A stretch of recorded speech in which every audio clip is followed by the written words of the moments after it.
Welcome to Grieving Insomaniacs. I am your host, Cristi Habermann. I am glad you're here. Thanks for being a part of our community. A few disclaimers before we get started.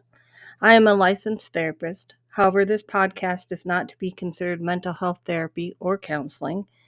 It is for entertainment purposes only and is not associated with my counseling practice, Cristi Habermann Counseling Services. Thanks for showing up. Welcome to Grieving Insomaniacs, Episode 5. As always, I use my experiences to start a conversation about difficult topics surrounding grief. Today, the topic that I'm going to discuss is mom's guilt. And this, I am pretty sure, is a universal experience for mothers that have lost children. So I wanted to talk about it a little bit today because in 4 weeks, Mother's Day will be here, May 8th, 2022. Personally, for me, I have 4 holidays of the year that I really struggle with. Mother's Day being one of the most difficult. And it's one of the most difficult for several reasons. In my grief journey, I have discovered that many of my childhood experiences have led me to not cope very well with my grief.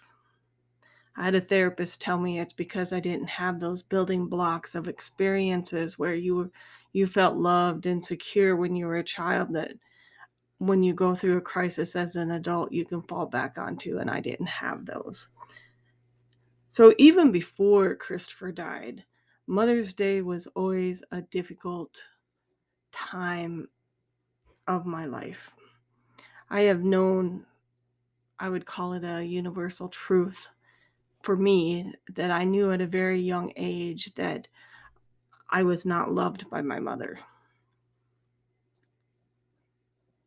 I have people that argue with me and try to tell me that she did the best she could, that she didn't know how to be any better. But for me, I knew that to be true. So Mother's Day were not happy days at our house. No matter what my father did, my mom was never happy about what was occurring on Mother's Day. We could have no food in the house, and my mom would want to be taken out to eat and to be given lavish gifts so that she could feel like she was loved, and so she could feel like she was a good enough mother. Homemade cards weren't good enough for her. Homemade dinners were not good enough for her. And invariably there would be a fight, and there would be screaming, and there would be yelling, and there would be drama. So Mother's Days were just not a pleasant experience growing up. And then I had Christopher, and I got to have my own Mother's Days because I had somebody that just loved me, and I got to celebrate it in ways that I wanted to celebrate it. There was always this struggle, though, between me and my mom. My mom was small and petite and blonde, and I'm not. I look like my father. I have blue eyes, stocky, dishwater blonde hair, and I look like him. I can see it in my oldest son, I can see it in my granddaughter, and I see it in me. We look like my biological father. And I just imagine that while I was growing up, that was very difficult for my mom because my biological father left her with 2 young children back in the 1960s. And I imagine it was very hard for her. She was barely out of high school herself. She had me when she was 17, had my sister when she was 18. At 19 years old, she was raising 2 babies, and she still wanted to have the party life. So we got left home a lot when we were kids. She married my dad, who eventually adopted me when I was 4 years old. But like I said, our relationship was always conflicted, even clear back then.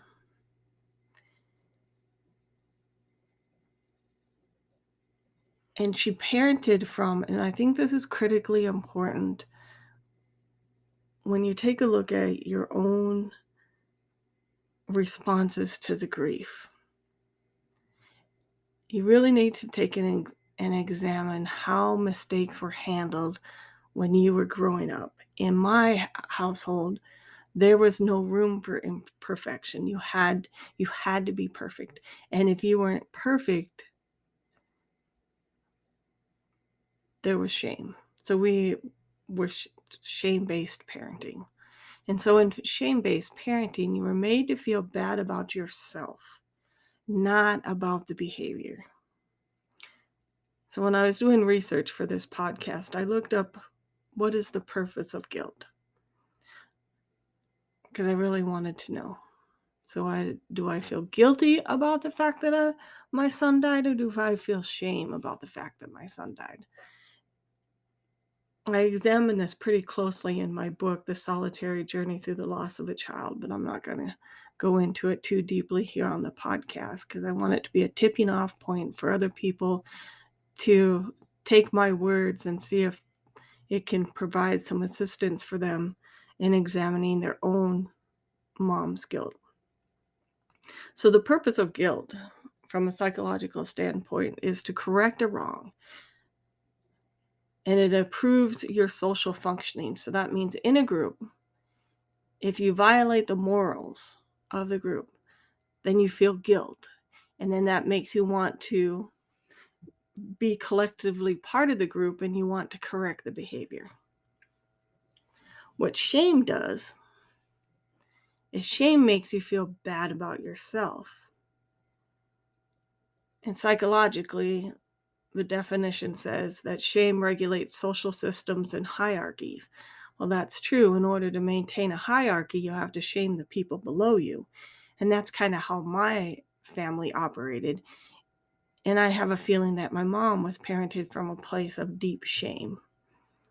And so when you come from shame-based parenting, when you make a mistake, you feel ashamed. So another thing that really caught my eye was another definition of shame. So shame occurs when we perceive ourselves as being different from our ideal self. And what are we as women always socialized to do? We are socialized to be, you can't see them, but air quote, the good mother. And when we are different from our ideal self is when we feel shame. So that made a whole lot of sense to me when I think about my own mom's guilt crisis. Because I took a look at the mistakes that I made when I was parenting my son. And I don't feel guilt, I feel ashamed of those mistakes. And I am pretty sure that my son would not want me to feel ashamed because of the mistakes that I made as a parent. But I can tell you the day that he died, I woke up the next morning feeling like I had been punished. And I was being punished because I was a bad person. And we all have these experiences in our lives. We all have experiences where we look back and we say to ourselves, I wish I had handled that better. Or we behave in ways that don't match our morals. And every one of those raced through my mind when my son died. Every single one of them. And it could have been events before my son was born. There were most definitely events during his childhood, events after, but it all boiled down to the same thing, is that I felt like I was being punished because I had been bad. And I felt just like I did as a kid. And there was no way to escape that. I also grew up outside of religion. So what I mean by that is that I've never attended church.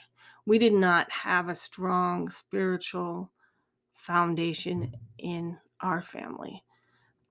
We went to church after my mom married my dad, but I don't think we lasted in church for very long.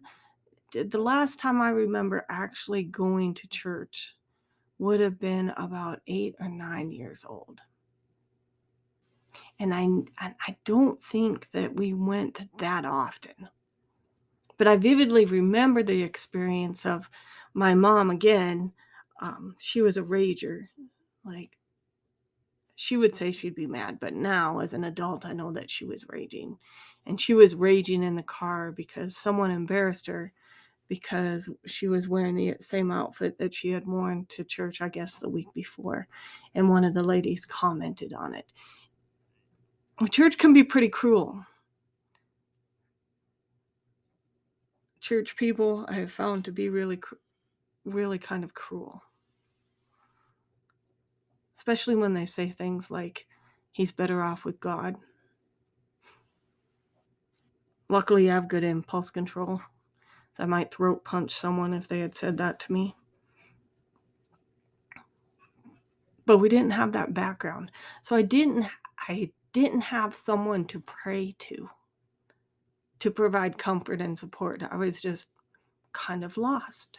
And I've been involved in alternate religions, I guess I would say, outside of the mainstream religions that had an impact on me.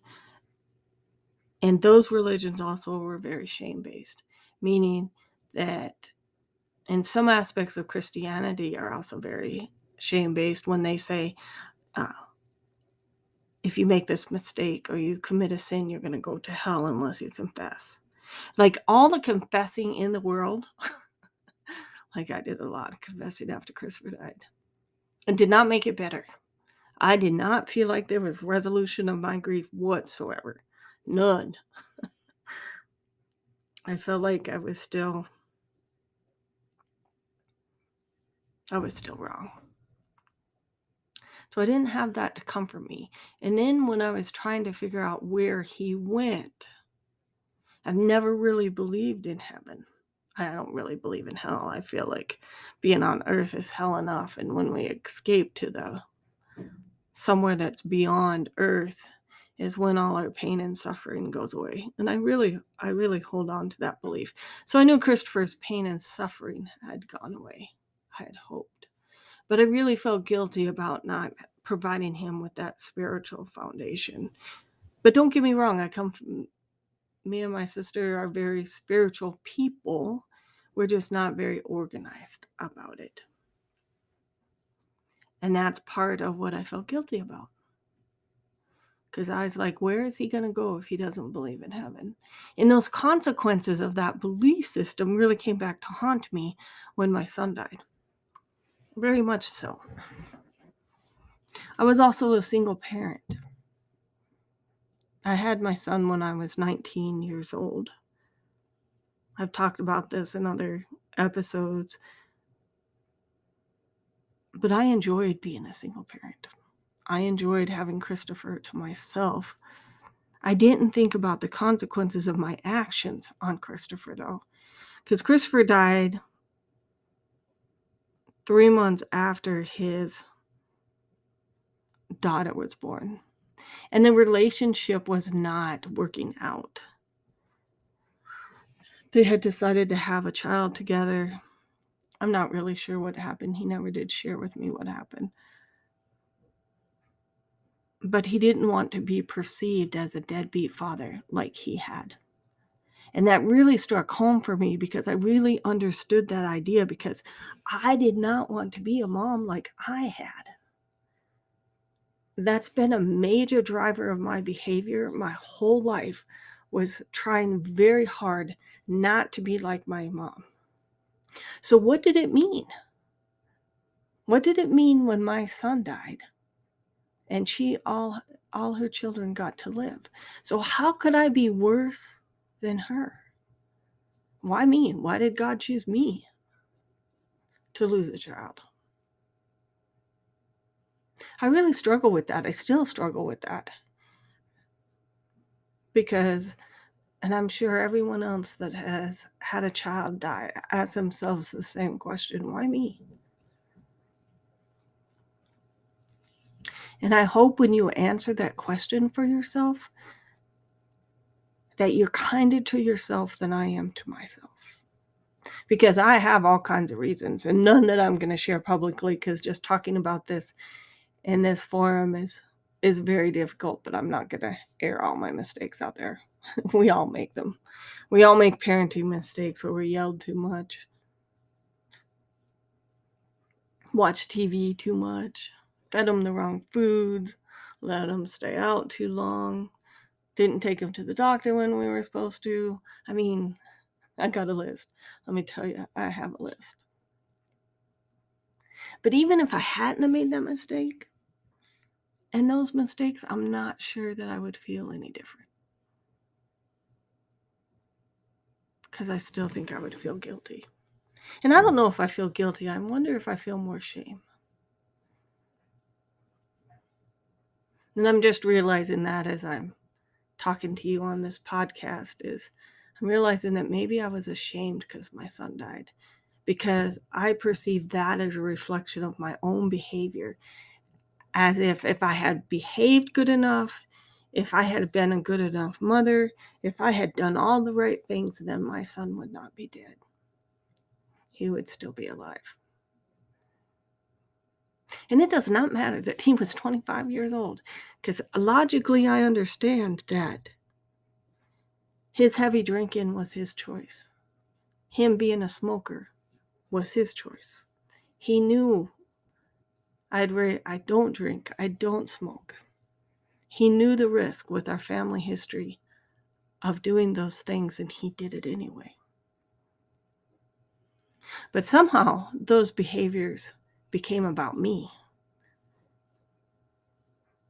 And then I would be like, if I had taken care of him more emotionally, he wouldn't feel the need to drink. Even though the drinking was more associated with his friends than it was associated with me. He wouldn't need to smoke. If I had taught him better, I'm a counselor, so of course I go to the psychological. If I had taught him better coping mechanisms, then he wouldn't have smoked.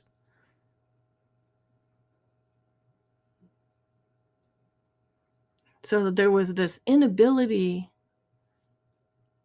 for me to accept that he had his own consequences. That him dying of cancer at the age that he did might have been the consequences of his actions. I can somewhat accept that now, 10 years out, but it has taken me a long time to get here. A long time to get here.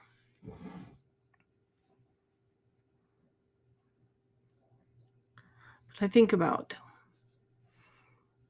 back in the beginning. So I'm like almost right away. So Christopher lived in Louisiana. I had a job here. It wasn't a job that paid me very well. I didn't have unlimited time off. And Christopher didn't want me to go be with him. He said no. And he chose his friends instead.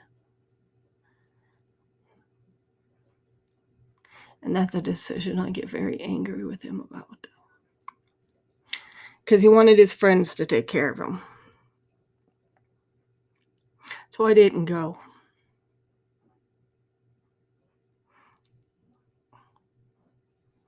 And that guilt does not leave me. Ever. I live with it. And I carry it. Every day.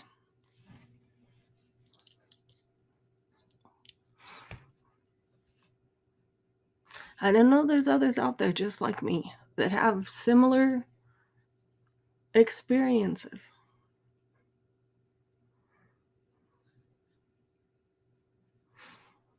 And I want you to know that I see you and I hear you. And I don't judge you.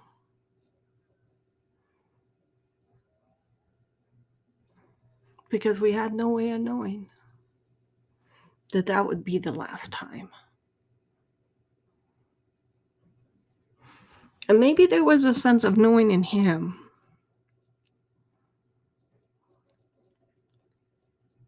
that he knew he was going to die. I sometimes wonder about that. On the day that you die, do you wake up in the morning and does your soul know? I've always wondered about that. So that morning when he woke up, did he know he'd be dead by the end of the day? Did he somehow know? And if he did he tell me not to come to protect me?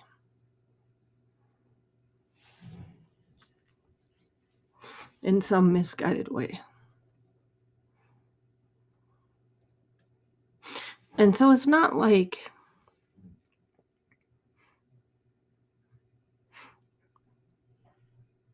if he had died in a car accident, I don't know if I'd still feel guilty, but probably. I'd find something to feel guilty about. Because that's what we do. We're moms. We're supposed to keep our kids safe. And when we don't, that's when we feel guilt. But are we really feeling shame? Because we didn't act in a way in which we perceive ourselves to be. So are we really reacting to the perceived judgment of other people? And if those other people knew that we felt judged by them, would they stop? Or do they secretly say, oh, thank God, it wasn't my child?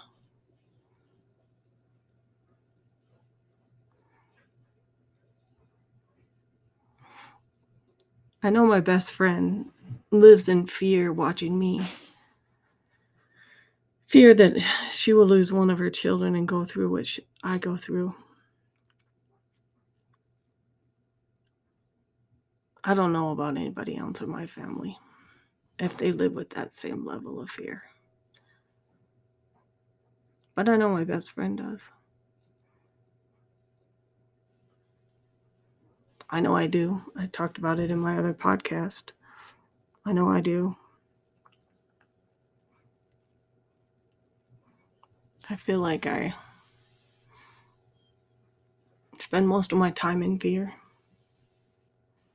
Could I'll do anything not to feel ashamed again.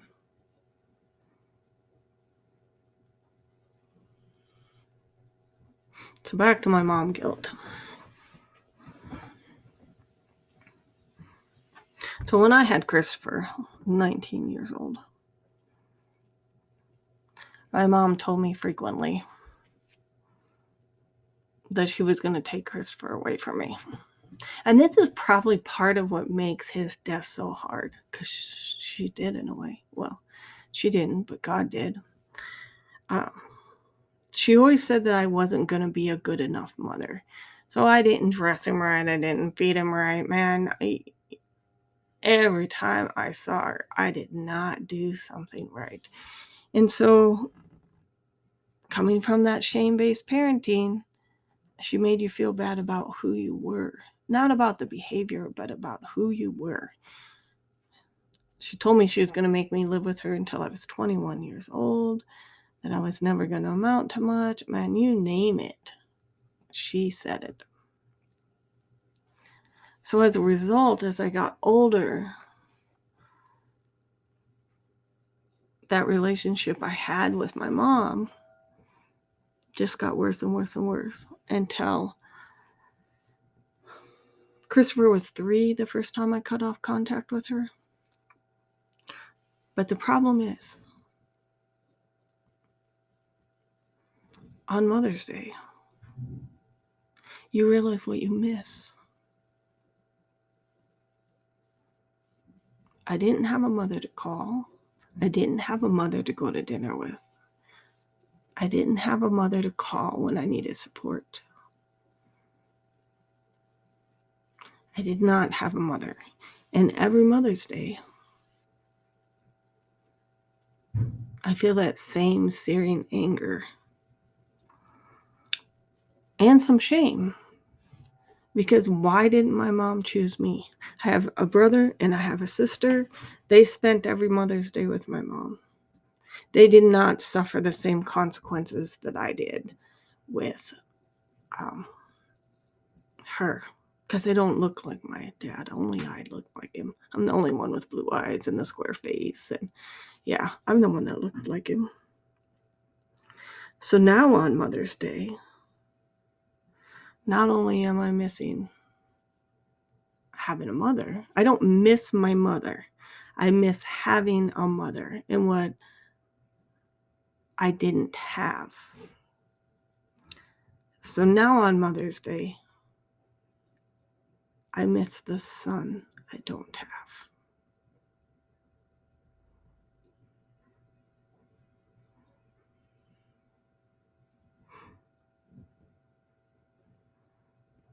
And I'm reminded that I don't have him. And that makes that day very hard. So he was 25. I'm sure those of you that have younger children, maybe you don't wait for the phone to ring. Maybe you wait for, on Mother's Day, you had a tradition where they came into your room and woke you up. But I would encourage you to enjoy those memories.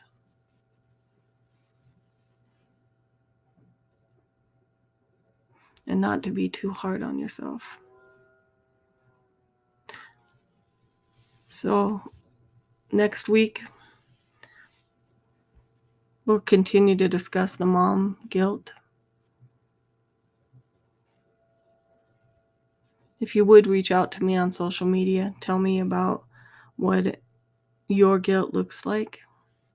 Did you come from a shame-based parenting system? Is that contributing to how you feel guilty about losing your child? Or do you feel more shame because you didn't live up to the ideal you have in your head of what the good mother is supposed to be? Because for me, that is where many of my struggles come from. Because I don't have the ability to see my own behavior in a good light. Even though my living child tells me that I was a good mom. But even hearing that, I don't feel like I was a good mom.